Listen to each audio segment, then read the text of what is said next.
Hey everybody, I want to do another video. Once you've sort of decided on your itinerary, you're going to want to budget time and finances for your trip. So I'll go over maybe just some flights real briefly. I'll do a little screen recording of looking at flights out of my area. This year my trip was 18 days. I think it's really going to take more like 22 by the time you do your flights. You're looking at 24 hours each way, so add another day. There's like 20, and then if you add a couple of extra buffer days, there's two, and then there is one buffer day built into our itinerary. So there's three buffer days there for us if we have problems on the summiting or somewhere else on the mountain, or if there's a problem getting to or from Lukla especially. Okay, so let's take a look at the computer here and see what kind of flights are available. Also, you're going to need to decide on what time of the year you want to go. So I always go in early September, or actually not early September, sort of like the third week of September.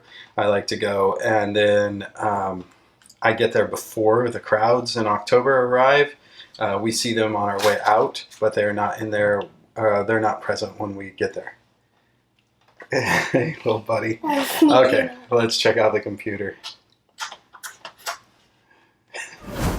Okay, I'm going to start just with the finances here. This is the budget that I made up for myself, Papa G, and Adam, another climber that's going with us.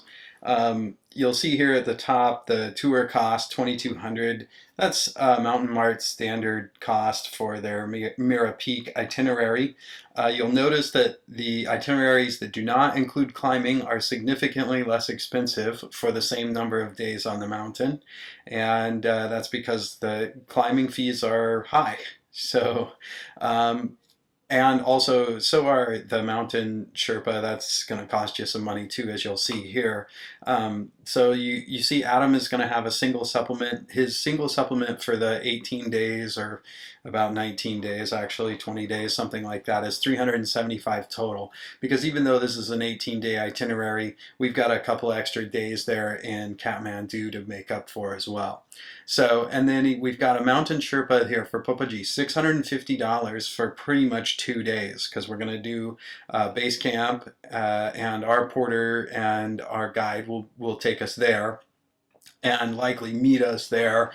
Maybe they'll meet us in like the little village before. Like if you do Island Peak, you'll probably get together with your mountain guide in Chikung, and then you and your mountain guide and your porter and your regular guide will drop all your stuff off at base camp with you.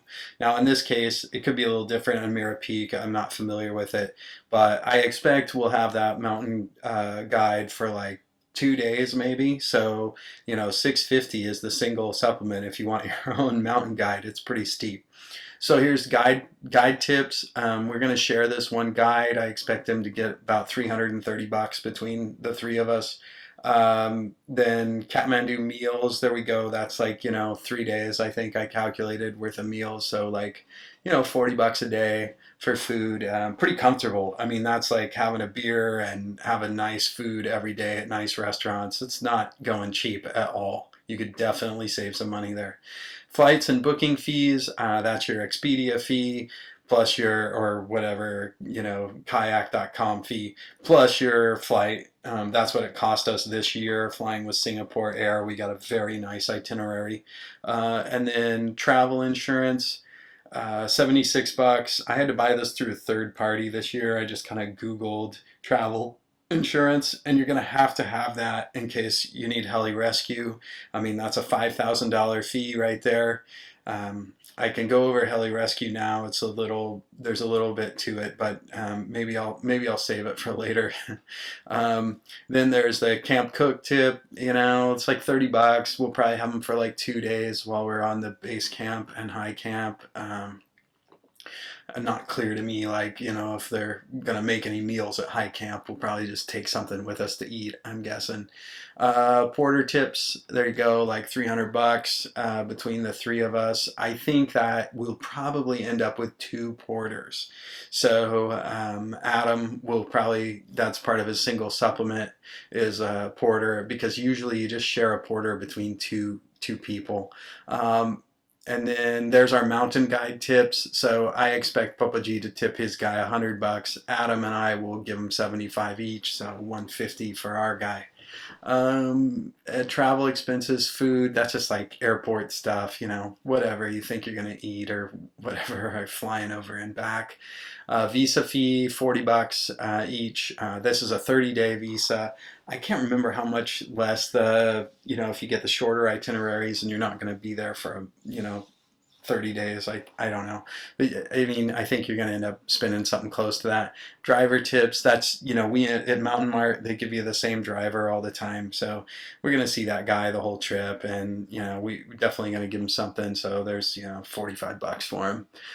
Daily internet and power. Okay, this is something that Mountain Mart and no guide service that I know of accounts for, which is that when you're on the mountain, you're going to have to pay for internet, and you're going to have to pay for power at each place you go to. So they likely have 3G internet at your tea house, but you're going to have to pay for it, and it's like $10 a day pretty much. And I expect about the same for power as well, because I run lots of cameras and my phone and everything else, and I carry 3 big batteries to power my devices and 3 batteries for just my camera. So I won't burn through those in a day, but I'll probably, we won't have to use that every single day. But up above, like Portia is probably the last town on the regular Khumbu area to have power. There's a hydro plant there. So Namche has power. Phuoc Dinh, Lukla, you're going to be able to plug in those places, and you're not going to have to pay a fee for power. But once you're above there, you're going to have to pay for power. I mean, Gokyo, they have some outlets in some of the lodges that they don't charge for, which is pretty cool, but that's part of Gokyo, it's pretty awesome. I mean, it's just a nicer place. So totals here, you're looking at, Adam's going to be 4,326, Papa G 4,626, and me not getting a single supplement or an extra mountain guide, I'm going to be 3,951. And this is absolute totals. My guess is I'm within, $100 here. I mean, this is really close. I mean, this is not perfect, but this is, in my experience, I'm pretty good at doing these finances. Okay, so let's move on. Next thing, I'll just let you look at my silly calendar with everybody's birthdays and my work schedule on it. So we're going to leave on the 24th. I originally had thought I would leave the 23rd or 22nd, but it's just not going to work out. So this is September. We're going to fly out at 6 a.m. We're going to arrive at night. Or yeah, it says it ends at 9:25, but we end up at night, arriving at night on the 25th. And then we'll get at the airport, and Lochin, our guide, he'll meet us there and take us back to our hotel, and we'll just go to bed. And that is the best possible scenario you can have. You want to land and just go to bed if you can.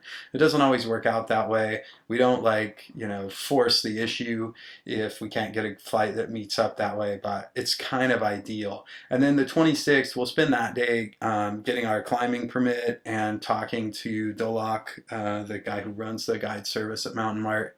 And then by the 27th, we'll be flying to the mountain, Lukla. Hopefully we'll be, making it to the mountain that morning if everything works out. Now, if it doesn't work out, we do have 3 buffer days. And what they'll end up doing is, if it doesn't work out at all, you'll end up taking a helicopter. And I think it's about, I think it's 500 a person. I'm not really sure. And it lands somewhere below Lukla, and then you climb up to Lukla and you go from there. But then you start out days behind and things like that too. So, and that could happen on the way out too if they can't get you out in time. So you'll see here, I made a mark here, 18 days from 9/25. So that's on the 12th of October. So that's really the Mountain March itinerary, right? The 18 days that was scheduled for my itinerary for Mera Peak. And then you'll see here, we don't go out until the night of the 14th. We leave it sometime very late at night on the 14th. What this means, even though it says 10:25, because of the time difference, it's really late at night. What it means though is that we could actually fly back from Lukla on the 14th and still make our flight out. So that's important too, is if you have a night flight out, then you really do have an extra buffer day there. So consider that as well. Now these buffer days are pretty boring in Tamil actually. We just sit around the room and maybe get some drinks and chill out, but and just kind of check out the town and walk around a little bit. We don't do a ton of exploring in Kathmandu unfortunately, but Mountain Mart does provide tours, and Adam's never been, so we might just go with him on the tours. There's a solid day of tours if you end up with these buffer days in Kathmandu, so there's no problem there. Now I was going to look at the flights here.